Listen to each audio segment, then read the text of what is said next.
The sweat left on a limestone wall 30,000 years ago offers a strange contrast to the silicon chips of today. Writing just last week, Houda Nait El Barj suggests that true meaning depends on having a body that can suffer or feel joy, something artificial intelligence lacks. The argument is that without a physical stake in the world, existence remains an abstraction. This perspective takes on a literal weight when paired with a report from Smithsonian Magazine earlier this week. Researchers found human DNA preserved on prehistoric rock art, the biological residue of an artist's touch. It's worth pausing on how human presence isn't just a thought, but a physical mark that persists across millennia. Writing just a few days ago, Houda Nait El Barj considers what people still need from one another through the memory of a cracked blue tile in a Marrakesh courtyard. She suggests that while AI can mimic emotional fluency, it can't share in the physical condition of being alive. Notice how she uses the Moroccan term nashat, the joy of simple presence, to show why intelligence matters less than just showing up. El Barj leaves the listener with the image of a cracked blue tile in Marrakesh, a physical marker of a life lived in person rather than through a script. Her argument is that intelligence, when unmoored from a body that can suffer or show up, loses its most vital quality, participation. She calls it nashat, the joy of simply being there.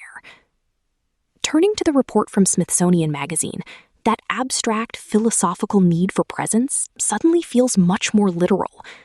While El Barj worries about a future where intelligence is scalable and detached, this second piece looks back at a time when creativity was inseparable from biology.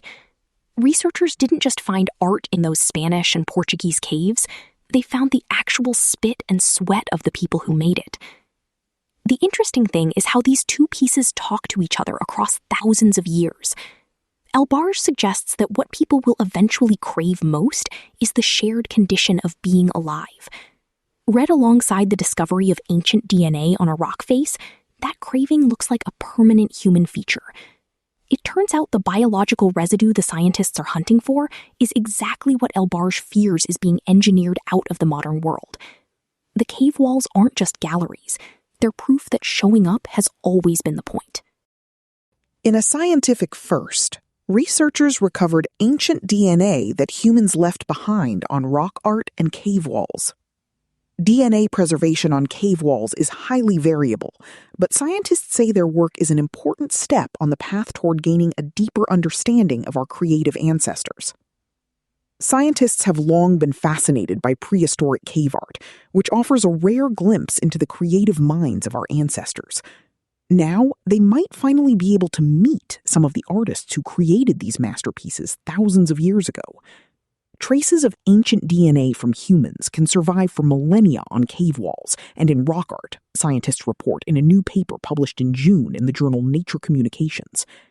In the past, scientists have extracted ancient DNA from cave dirt, chewing gum, and a 20,000-year-old pendant, but no one had recovered it from rock art until now. It's the start of a new era, study co-author Genevieve von Petzinger, a paleoanthropologist at University of the Witwatersrand, tells New Scientist's Alison George. This gives us the potential to meet the actual artists, the individuals who did this art. It's extraordinary. Researchers think prehistoric artists primarily created cave art by applying red ochre paint with their hands, or spitting it from their mouths, meaning traces of their skin or spit may have ended up in the final piece. Scientists visited 11 caves that contain rock art in Spain and Portugal between 2022 and 2025. They collected samples from areas in and around 24 rock art panels, either taking thin shavings of red ochre paint or the calcite crusts that hardened on top of them over time. For comparison, they also collected samples from parts of the cave walls with no art. When they analyzed these samples, they found traces of ancient DNA from humans in a pigmented calcite crust from the Escorial Cave in Portugal. Based on the results, they think the DNA was deposited in the Escorial Cave directly through human saliva, sweat, or other bodily fluids, rather than indirectly, such as via sediment transfer or water movement. If the human DNA had been deposited indirectly, scientists would have expected the samples to contain traces of animal DNA too.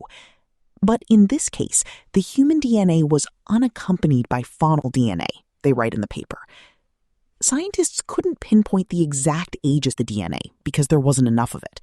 However, they say the DNA is at least 2,000 years old, and probably older.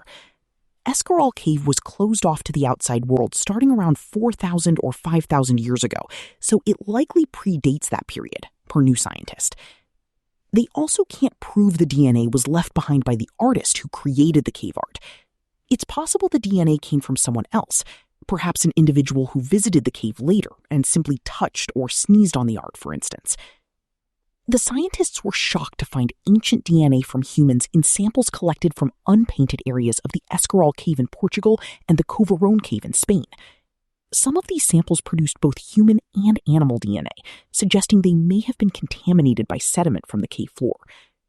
Of the 120 total samples the researchers collected, only 5 produced ancient DNA from humans. Still, the findings hint at the possibility that caves are an untapped resource for scientists who study human ancestors. This is not just about rock art, study co-author Hipólito Collado Geraldo, archaeologist for Spain's Extremadura region, says in a statement. It's about understanding how people used caves and where they left their marks. In the future, researchers hope to be able to use ancient DNA preserved on cave walls to answer long-standing questions. Were the artists men or women or both? Francesco De Rico, an archaeologist at the University of Bordeaux who was not involved with the study, says to New Scientist, "Were animal drawings from the same panel made by a single artist? Can we find Neanderthal DNA or Denisovan DNA? The potential is huge." Already, scientists have uncovered identifying details about some of the identifying individuals who left their DNA behind in the caves. 3 of the samples appear to have come from women, and 1 seems to have come from a man. 2 of the samples also appear to align closely with known groups of Western hunter-gatherers that lived between 5,200 to 67,700 years ago. Did you know? Hand stencil. Scientists think the world's oldest known rock art dates to at least 67,800 years ago, when someone used their hand as a stencil on the wall of a cave-in. This unknown artist might also have touched up the masterpiece to make the fingers appear more claw-like. Since the preservation of human DNA on cave walls seems to be highly variable, researchers are now working to refine their methods to increase their chances of success. They also hope to test more sites, as well as different art styles and techniques, especially hand stencils and figurative art. They are already collecting additional samples from other caves in Spain, including the Ardalis and Nerga caves, where researchers think Neanderthals might have made art.